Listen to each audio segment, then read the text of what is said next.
penis and him just not being able to control his weight. I mean, he never tweeted his penis. Yeah. He tried to, but got his belly. Yeah, exactly. And how come there are more people are fat and more people that are tweeting? He was tweeting to a girl. He said, "What are you eating?" No, there was no cover up here. The stuff is out there. They're not hiding anything. Okay, I'm just saying. Yeah, that a lot more people identify with him. By the way, you're going to make tweeting a controlled substance. Yeah. I mean, what are you going to do with it? By the way, what did you do with people? What was his?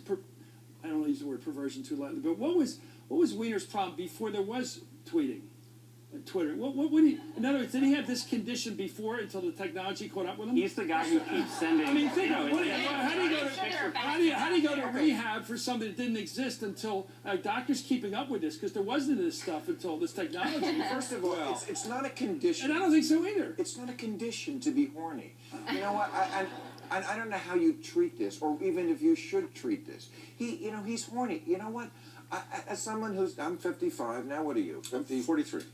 Why is everything a joke to you? Why is everything a joke? I gotta be honest with you. I think all men are built the same. I have a wandering eye, and I'm gonna admit it. But luckily, my other eye is a lazy eye. So it's a push. They cancel each other out. You know, the wandering eye's like, "Hey, baby, what do you say we go back to my place?" And the lazy eye comes around and goes, "Oh, this looks like a lot of work."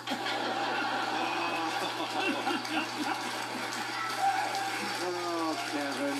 Well, I gotta tell you something. Here with your jokes. Phil, if I could have a minute. I always thought that, I always thought that when somebody sent you a picture of a private part, there was usually a ransom involved. I mean, if Weiner sent me a picture of his crotch, I would think right away, like, oh my God, they got my 4-year-old. Yeah. Call the cops. Don't call the cops. Call the cops. No, that joke works on so many levels. It's not a joke. No, I'm sure it I isn't. think you could end up in the Smithsonian Institute at some point with that. They may want that. Like John Dillinger. Yeah, Dillinger. We always heard it's not true. Apparently, the Dillinger story. We heard it in high school. It's not true. That's Is that an urban myth? Yeah, It's a black. No, it's an urban. It's urban. It's not black. Urban, not black. Yeah, But it was you know, in the I FBI think, building. They always said it was in the FBI building, but people are going to real extremes, I think, with their sexual, But you know what's becoming popular now and very scary. Bill, if I may, please. I don't come here that often. No, this thing with the rope around the neck. You know what I'm talking about. I do. I don't know how we got onto that, but I know what you're talking about. No, we're talking about going to extremes. Absolutely. And asphyxiation while masturbating. Auto-erotic-asphyxiation. There you go. And it's very dangerous and something you should have a spotter for. I think you're going to do. How bored? Like David talking Carey. about, How bored are people when they have to resort to these things, whether it's the Twitter or that? Have they exhausted every other avenue? I mean, have they seen all the national parks? Right. Have they, tried the latest ride at Six Flags? This autoerotic-asphyxiation. Now, this is very dangerous. Like I said, I would never try it unless somebody broke into my house and they were strangling me anyway. And I might give them a shot. No, it's convenient. It's convenient. I'll give them a shot. All right, no, please.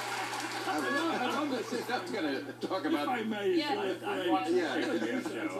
was going to talk about the debt ceiling, but let's throw that out. Let's do that next week.